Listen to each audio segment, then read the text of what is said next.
Bəxtiyar Məhəddin Mürşidoğlu. Kərkicanında yaşamışıq. Kondisatorlu zavodda işləmişəm mən. Kərkicandan 92-ci ildə bu maşınla çıxmışıq Gəncəyə. Ən böyük arzumuz o olub ki, yenə də bu maşınla qayıtmışıq Kərkicana. Allah şəhidlərimizə rəhmət eləsin, qazilərimizə can sağlığı, prezidentimizin canı sağ eləsin. Yəni biz bundan əvvəl Gəncə şəhərində yaşamışıq, indi köçdə hal-hazırda gəlmişik. İndi çox gözəldir, gözəl ev veriblər bizə, qazı, suyu, işığı, bəli, hər şey əladır.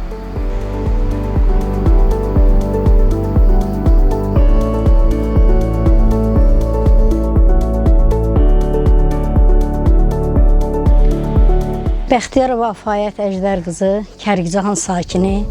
Kərkican demək olar ki, Xankəndinin gözü olan böyük, gözəl bir kəndidir. Həqiqətən havası, suyu, torpağı. Kərkican qədim kənd olubdur. Gözəl kənd olub, havası yaxşı olub, milləti yaxşı olub, cəmaatı yaxşı olub. Hal-hazırda biz bu gözəl havanı udur, suyunla içirik, təbiətində seyr edirik. Allah prezidentimizə dəyməsin. Prezidentimiz bizi çox gözəl, xoş təəssüratla qarşıladı. Biz də həmin prezidentimizi gözəl alqışlarla, gülüş təbəssümü ilə qarşıladıq.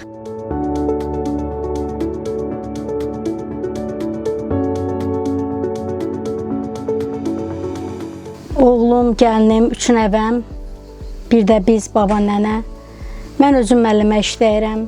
Suyumuz, işığımız, qazımız çox yaxşı, çox gözəl. Biz prezidentimizə minnətdarıq. Şəhidlərimizə, qazilərimizə Allah şəfa diləyirəm.